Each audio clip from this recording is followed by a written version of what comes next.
Hey guys, it's really dark out today.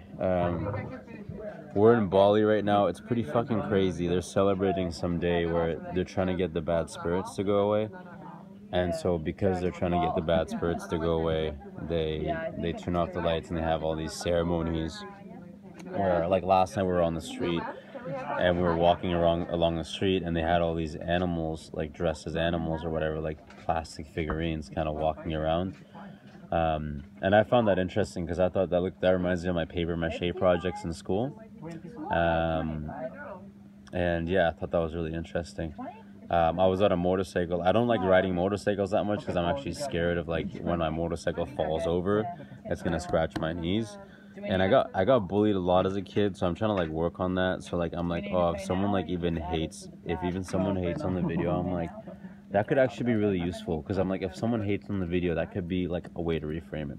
Anyway, for all the computer nerds out there, I just want to give a little shout out to all you guys because I feel like we've been through the same thing and it's been a journey, you know what I mean? And one of the biggest pieces of advice I can give is like, you know, when you're a computer nerd, you're sitting in front of the computer all day and you might feel like, oh, this is the best thing to do. But I think one of the most powerful things in life is like just getting in touch with your feelings and understanding that like every feeling you have can actually be, it can be dismantled into words and advice.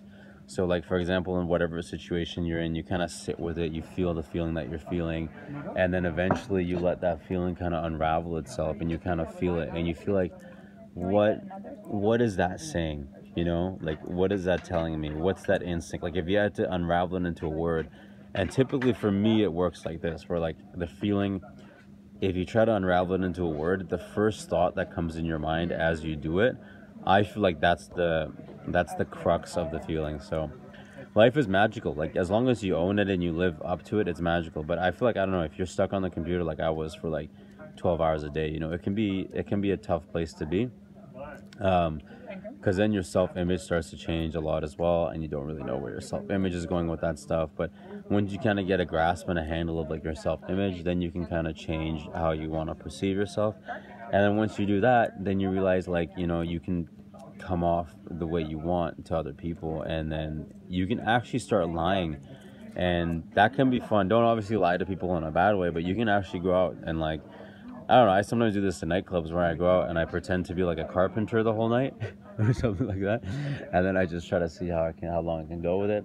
And it's a little bit mentally taxing because you got to obviously keep up with the whole spiel as you do it. But eventually it can turn into a nice joke. So I hope you guys like that video. Like, subscribe, and share it with your friends. And let me know what you think. Cheers.